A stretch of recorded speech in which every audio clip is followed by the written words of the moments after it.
welcome to episode 57 of Mo Money, the investing and economics show for millennials by a millennial, where our goal is to educate, entertain, and empower a new generation of investors. I am, of course, the host of this amazing show, MC Mo. Let's get to this week's topic. Trump made, if not the most important appointment a president can make this past week. Jerome Powell was announced this past Thursday as Trump's pick for chairman of the Federal Reserve. It was arguably one of Trump's biggest appointments of his presidency, but as it is with most things with the Federal Reserve, nobody really even seemed to pay any attention to it.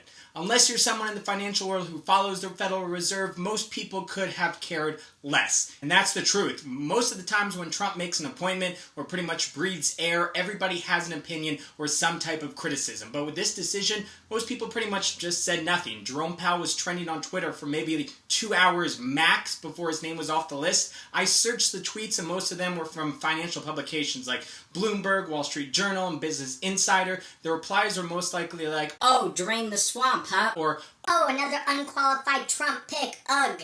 You know, the same repetitive comments that you always hear, which proves that most people do not understand the role of the Federal Reserve. Janet Yellen is the first Fed chair not to get renominated in decades, and the reason she is being replaced is probably because Trump prefers old white men. But with that said, Jerome Powell, by all standards, is qualified to run the Federal Reserve. Powell graduated from Princeton and Columbia. He worked in the financial sector. He worked for the U.S. Treasury. He worked in private equity, and since 2012 has been on the Federal Reserve Board of Governors. He was appointed by Barack Obama. The Federal Reserve has a dual mandate granted by Congress. This mandate stipulates it is the role of the Federal Reserve to promote maximum employment and ensure stable prices. The Federal Reserve has some other mandates like creating a strong financial system, regulating the banks, being the bank of last resort, and enacting the country's monetary policy. It is a big responsibility to run the world's most powerful bank. So what does Mr. Powell have on his plate when he assumes the position in February? Here is a list of the 4 most pressing issues for the Federal Reserve. The first issue for the Fed is the labor market. If you look at the numbers, you'd say that the job market looks wonderful. The last unemployment number was 4.1%, which is extremely low.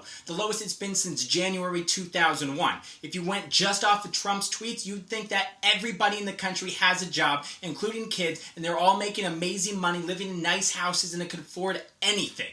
But both the numbers and, of course, Trump's tweets are deceiving. The unemployment rate is the lowest it's been in years, but the labor force participation rate is 62.7, the lowest it's been since February 1978. That means the number of able-bodied people of working age who are in the workforce is only 62.7%.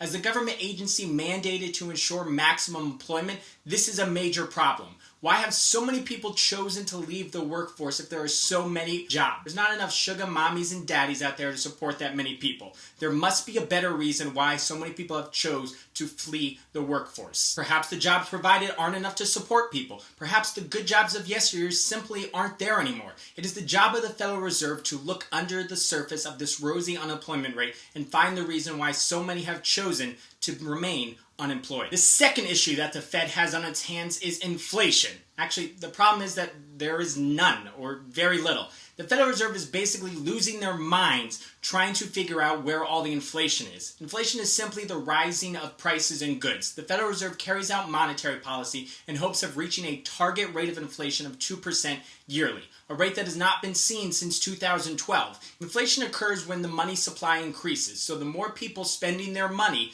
the more inflation there is. A moderate increase in inflation year over year, it is seen as a sign that the economy is healthy. It means that more people are spending money and value is being created. Currently, the economy is viewed as being healthy, but then where is the inflation? Is the formula they use to measure inflation becoming irrelevant? Are the people choosing not to spend as much money and rather save it? Is the economy not as healthy as it is perceived to be? These are the questions the Federal Reserve is asking, and it is a problem they can fix with proper tools at their disposal. But if not done prudently, well, the results could be catastrophic. The third issue Powell will be facing that Yellen faced and has seen before is to hike or not to hike. That is the question. The current federal funds rate is about 1.15%. That's the interest rate banks with excess balances charge to other banks in need of reserves to meet requirements. The lower the Fed places the rate, the more it increases the money supply because the cost of borrowing is much lower. The lower the rate, the more the economy grows. But if the Federal Reserve keeps the rate too low for too long, then the economy overheats and it goes through recession. The federal fund rate is viewed as the punch bowl. When the Fed places a low rate, they are encouraging everybody to party and to drink. It is the job of the Fed to raise the rate before everybody gets sloppy, white girl drunk, and starts throwing up all over the house, and then drunkenly try to make pasta and end up starting a fire in the kitchen that burns down the entire house. We've all hosted parties before. We know how difficult this can be. On one hand, you want everybody to have a good time, you want to be the cool guy, but sometimes you have to cut someone off, even if it makes you feel like an asshole. Powell has spoken about the need to raise rates in the past, but when it came time to vote, he always voted on Janet Yellen's side of keeping rates as they are. Will he finally start to walk his talk, or will he continue to walk the walk that he has been walking? Unloading a balance sheet is the fourth, final, and largest issue the Federal Reserve is facing. Facing the financial crisis in 2007 and 2008, the Federal Reserve used an unprecedented policy tool that was bailing out of financial institutions and quantitative easing. Over the next 5 years, the Federal Reserve's assets would go from roughly $800 billion to over $200 trillion, all done by buying bonds and other securities from the U.S. Treasury, toxic mortgages from the banks, and other assets to inject liquidity into the financial system and stabilize it. This seems to have worked perfectly. There has not been any problems in the system since. But now the Federal Reserve has talked about unwinding their balance sheet. Up until this point, the Federal Reserve had been reinvesting all the proceeds when the bonds would mature, but now they will not be. What does this mean for U.S. securities if the Federal Reserve is not buying them like they used to? Will the lack of buying from the Federal Reserve send a panic through the market? Will they stop cold turkey or slowly taper off the buying? That is Jay Powell's issue to figure out. In the words of The Who, meet the new boss, the same as the old boss. The way it was with Greenspan, Bernanke, and Yellen, so it will be with Powell. The Federal Reserve does not change much no matter who is at the helm. Although Powell does not have a PhD in economics like the three people before him, it is highly unlikely he's going to throw out the playbook of his predecessors and just try something new. The Federal Reserve will continue to be a data-dependent organization that reacts to the data with appropriate measure.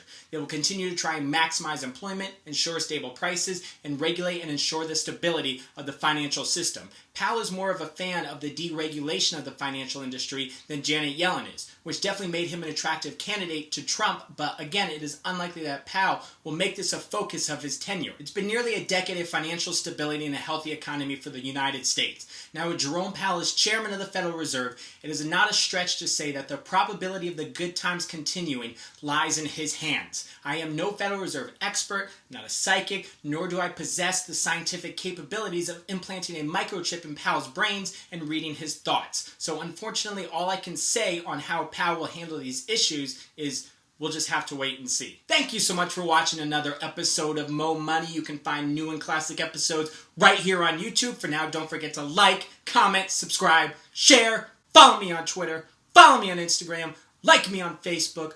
Mo Money, signing out. Thinking of a master plan. This ain't nothing but sweat inside my hands. So I dig into my pocket, all my money spent. So I dig deeper, but still coming up with lint. So I start my mission, leave my residence, thinking how could I get some dead present.